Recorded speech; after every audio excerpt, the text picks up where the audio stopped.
उस बाप बेटी डॉक्टर से मिलवाने जा रहा हूँ जो बाप अपनी बेटी के नाम ये लिखता है कि बेटा तुम इस शोबे में, मैं चाहता था तुम ना आते, लेकिन अगर आ गए हो तो ये पैसे कमाने वाला शोबा नहीं है। बच्चों के लिए तो ये शोबा बहुत ज़्यादा मुश्किल है, इसमें आपकी सोशल लाइफ ख़त्म हो जाती है। उर्दू पॉइंट की वीडियोस देखने के लिए हमारा चैनल सब्सक्राइब कीजिए और बेल के आइकन पर क्लिक कीजिए ताकि आप हमारी तमाम आने वाली वीडियो से बाखबर रह सकें। अस्सलाम वालेकुम नाज़रीन, आप देख रहे हैं उर्दू पॉइंट और मैं हूं फ़ारूक वड़ाइच।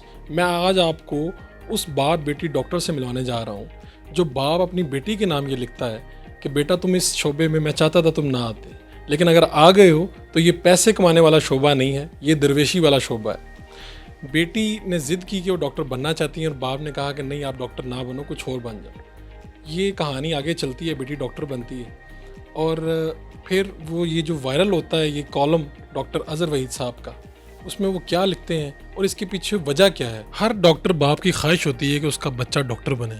आप कैसे बाप हैं जिन्होंने अपनी बेटी को रोका कि वो डॉक्टर ना बने? देखिए, इसकी ना असल में दो वजूहत आती हैं। एक तो ये था कि ये जो शोबा है ना बड़ा टफ़ है, अगर आप इस शोबे से इंसाफ से काम करें तो ये बहुत मुश्किल है, इसमें आपकी सोशल लाइफ ख़त्म हो जाती है। अब बच्चों के लिए तो ये शोबा बहुत ज़्यादा मुश्किल है, क्योंकि ये आप समझ लें कि ये आप 24 आवर ऑन कॉल हैं और बच्चों ने भी घर भी संभालना है, बच्चे भी संभालना है। तो मेरी बुनियादी तौर पर मेरी तमन्ना थी, मेरी एक ही बेटी है, तो ये लैंग्वेज में जाए, लिटरेचर में जाए, लाइट सा कोई शोबा इख्तियार करे। लेकिन इसको बस कुदरती तौर पर बचपन ही से शौक़ था कि मैंने डॉक्टर ही बनना है। आपने अपने ख़त में लिखा कि बेटा ये जो शोबा है ये पैसे कमाने का नहीं है, ये दरवेशी का शोबा है, और आपने कहा कि अमीर से ज़्यादा गरीब को प्रोटोकॉल देना और जो गरीब आए तो उसको बेशक मुफ्त भी देख लेना। इस तरह तो फिर प्रैक्टिस नहीं चला करती। असल में बात यह है कि देखें, वैसे थे मुसलमान, हमें जब हम तकदीर पर यकीन रखते हैं तो तकदीर में रिस्क लिखा हुआ है ना, आप चाहे फेयर मीन से लें या चाहे अनफेयर मीन लें। जो प्रोटोकॉल मैंने बेटी को बताया है कि इस तरह आपने करना है, आपने इसको एक फ़ाइनेंशियल कैरियर नहीं बनाना। ये एक यानी कि अगर आपको फाइनेंशियल कैरियर चाहिए तो इसके अलावा बड़े अच्छे अच्छे शोबे हैं। फैशन डिज़ाइनिंग में चले जाएँ, आप बैंकिंग में चले जाएँ, आप किसी और शोबे में चले जाएँ। लेकिन आप देखें कि जब आप इसको सिर्फ एक सर्विस के लिए बनाएंगे ना, तो फिर आप जो है ना वो भूखे फिर भी नहीं मरेंगे।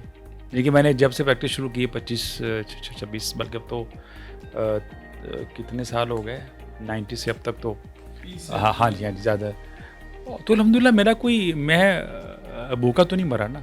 मेरे बच्चों ने स्कूल में गए, कॉलेज में गए, हमने गाड़ी चलाई, हमने घर बनाए। तो अगर जो इस अंदाज में भी प्रैक्टिस है, आपको पैसे फिर भी मिल जाते हैं। कुदरत का निज़ाम है कि अगर आप 1, 2, 3 पेशेंट को फ्री भी देख लेते हैं तो 4-5 पेइंग पेशेंट भी आ जाते हैं।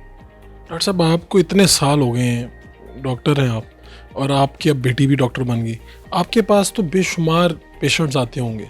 बाज़ दफ़ा ऐसा भी होता होगा जिनके पास पैसे बिल्कुल नहीं होते, तो फिर ऐसे मौके पे कुछ लोग आते हैं, आपने कहा कि हम उनको सिर्फ दवाई नहीं देते, साथ रूह का भी आराम देते हैं। वो क्या बात है? तो फैमिलीज़ के जो सोशल प्रॉब्लम्स होते हैं ना, जब एक कॉन्फिडेंस लेवल आपका अचीव होता है तो वो भी आपके साथ शेयर करते हैं। सास बहू की शिकायतें लगाएगी आपके पास, और बहू सास की है जी, और बाकी भी फाइनेंशियल मैटर। उसमें जब हम देखते हैं कि एक पेशेंट साइकोसोमेटिक सिम्टम्स के साथ आया है, बेचारे का ब्लड प्रेशर और जो शुगर जो कंट्रोल नहीं हो रही, उसके पीछे उसकी वरीज़ हैं, और उसकी इस किस्म की वरीज़ हैं जो कि उसने खुद ही उठाई हुई। तो फिर ये हमारा फ़र्ज़ बनता है कि हम उसकी साइकोथेरेपी भी करें ताकि वो रिलीफ़ हो। मैंने किसी ज़माने में लिखा था एक जुमला कि इंसान को आम तौर पर वही ज़िम्मेदारी परेशान करती जो उसकी नहीं होती। तो आपकी जो ज़िम्मेदारियाँ जो आपकी नहीं हैं, आपने वो भी उठाई हुई हैं। और माँ बाप तो चाहते हैं कि उनके बच्चे डॉक्टर बने और लाखों रुपए लगा देते हैं उनकी तालीम पे। आपका ये जो ख़त है, इसे पढ़ के तो फिर वालिदैन क्या अपने बच्चों को क्या कहें? वो फिर एक्सपेक्ट करते हैं कि वो भी इतने कमाएं आगे जाके। क्या करना चाहिए उन्हें? बेटी ने फेसबुक के ऊपर लगाया कि continuing the legacy of my father अल्हम्दुलिल्लाह MBBS। तो मैंने उसके जवाब में लिखा, उसमें मुझे आया ख्याल कि इसको बताऊँ कि कि तुम्हारे बाप की लेगेसी सिर्फ MBBS नहीं बल्कि कुछ और चीज़ें भी हैं, तो उसको उस लेगेसी की तरफ भी हम लेकर जाएँ। असल बात ये है ना कि हमें अपना एक पूरा एक थॉट सिस्टम में एक ना पैराडाइम शिफ्ट चाहिए। کہ ہم زندگی کو کیا سمجھتے ہیں. کیا ہم اس کو صرف ایک بایولوجیکل اینٹی سمجھتے ہیں کہ جانوروں کی طرح پیدا ہو گئے, کمائے, آسانیاں حاصل کی اور پھر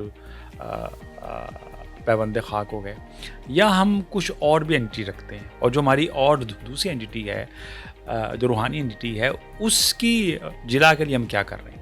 اس کے لیے آپ کو پھر ایسی چیزوں کی طرف آنا پڑتا ہے جو مٹیریلزم کا اینٹی تھیسس ہے. آپ کو میں اکثر کہا کرتا ہوں, میں نے لکھا بھی ہو کہ آپ کو ڈاروینین اسکول آف تھاٹ سے نکل کر اور ڈیوائن اسکول آف تھاٹ کی طرف آنا پڑتا ہے. ڈاروینین اسکول آف تھاٹ کیا ہے؟ Survival of the fittest, cut throat competition اور پتہ نہیں اس قسم کی لا بلا چیزیں ہیں جی. اور ڈیوائن اسکول آف تھاٹ کیا ہے کہ نہیں, برادر دائی need is greater than mind. یہ جملہ ہمارے بابا جی واصف علی واصف اکثر اپنی محفل میں سنایا کرتے ہیں. آپ فرماتے ہیں کہ اسلام کا خلاصہ یہ ہے, برادر دائی need is greater than mind. وہ ایک بات جو نئے ڈاکٹرز بن رہے ہیں, بچے اور بچیاں, ان کو آپ کہنا چاہتے ہو مختصر؟ دیکھیں, جو بن رہے ہیں بس یہی رواج ہے کہ یہ ایک فائنینشیل کیریئر نہیں ہے. اس میں آپ ریسرچ کریں, اس میں آپ بہت آگے تک جائیں, اسپیشلسٹ بے شک بنیں, لیکن یاد رکھیں کہ اسپیشلسٹ کا کام ریسرچ کرنا ہوتا ہے, اسپیشلسٹ کا کام پیسے کمانا نہیں ہوتا. اور دنیا بھر میں جو کنسلٹنٹ ہے, جو فزیشین ہے, بیسیکلی اس کا پرائم کام ہوتا ہے ریسرچ کرنا. تو یہ ہے کہ آپ, یہ نہیں ہونا چاہیے کہ بس آپ کے پاس ریفرڈ کیس آ گیا اور آپ نے نسخہ لکھ کر فارغ ہو گئے. آپ کا کام ریسرچ کرنا ہے. آپ کے والد صاحب جو خود ڈاکٹر ہیں وہ بضد تھے کہ آپ اس طرف نہ آئیں, لیکن آپ نے کہا کہ میں نے ڈاکٹر بن کے ہی رہنا ہے. کیا وجہ؟ اس کی ایک وجہ یہ کہ وہ جو ٹائم تھا میرا FSC کا, میٹرک کا, اس ٹائم اتنا کوئی کلیئر مائنڈ نہیں ہوتا بچے کا کہ اس نے کس طرف جانا. تو مجھے اس ٹائم اپنے لیے, یا ویسے میں عورتوں کو کام کرتے دیکھتی تھی, تو ایک بہتر شعبہ یہ نظر آتا تھا پاکستانی معاشرے میں, جس میں عزت بھی ہے اور لوگ دعائیں بھی دیتے ہیں, اور یہ کہ ڈاکٹر کی ویسے جنرلی پاکستان میں عزت ہے. تو میرا وہاں جو گروپ تھا اسکول میں, وہ سارے بہت لائق بچے تھے, تو میں ان کے ساتھ پڑھ کے جو ہے نا میں نے MCAT دے دیا. اس کے بعد ادھر آ گئی, اب چونکہ اس فیلڈ میں آ گئی تھی تو اس کو پاس کرنا تھا.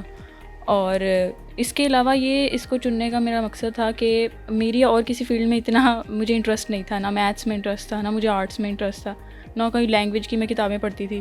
بس کورس کی بکس پڑھ کے تو وہ اسکول لائف اور کالج لائف میں گزارا ہو جاتا تھا.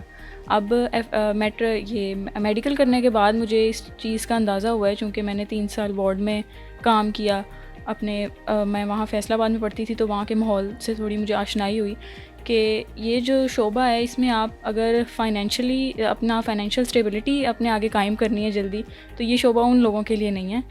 آپ بہت سارے ایسے شعبے ہیں پاکستان میں, فار ایگزامپل بینکنگ میں چلے جائیں, آپ اس سے کم کام کر کے, کم پڑھ کے, کم محنت کر کے زیادہ پیسے کما سکتے ہیں. اس شعبے میں سوللی آپ کا مقصد ہی ہونا چاہیے کہ آپ نے سروس کرنی ہے.